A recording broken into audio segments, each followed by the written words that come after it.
গলসি জাতীয় সড়কে পথ দুর্ঘটনায় গুরুতর জখম বাইক আরোহী, উত্তেজিত গ্রামবাসীদের জাতীয় সড়ক অবরোধ।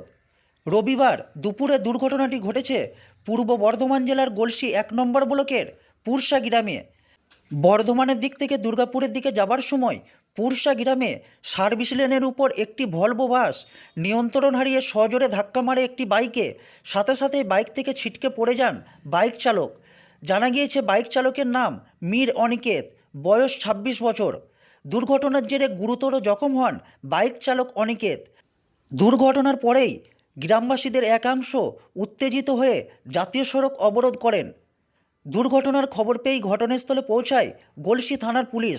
পুলিশ পৌঁছে গুরুতর আহত অবস্থায় অনিকেতকে উদ্ধার করে চিকিৎসার জন্য হাসপাতালে নিয়ে যায়। গ্রামবাসীদের অভিযোগ, পুরসা গ্রামে জাতীয় সড়কের কোনো কাটিং না থাকার কারণেই জাতীয় সড়কের সার্ভিস লেনে বিভিন্ন গাড়ি যাওয়া আসা করছে, আর এর ফলেই প্রায় সময় ঘটছে ছোট বড় দুর্ঘটনা।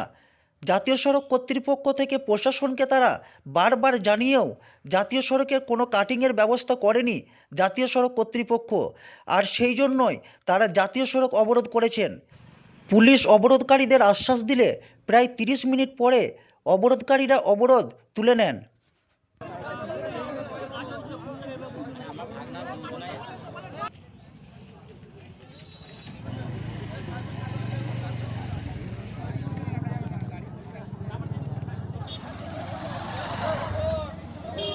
ঘটনাটা ঘটেছে আমাদের সার্ভিস লাইনে। আমাদের যে ডিভিসি পুলে বাম্পার ছিল, সে বাম্পারটাকে ব্রেকার ছিল, সে ব্রেকারটাকে ওরা ভেঙে দিয়েছে এনেছে কর্তৃপক্ষরা।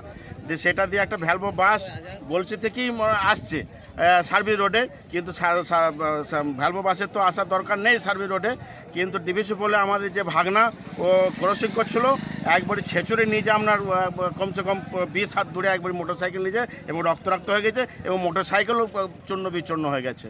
আচ্ছা, যে অ্যাক্সিডেন্ট হয়েছে কি নাম? ওনার নাম শেখ মীর অপু, ডাক নাম ভালো নাম হচ্ছে অঙ্কিত। কোন জায়গায় হয়েছে এই ঘটনা? এটা পুরসা ডিভিসি পুলে হয়েছে একবারই।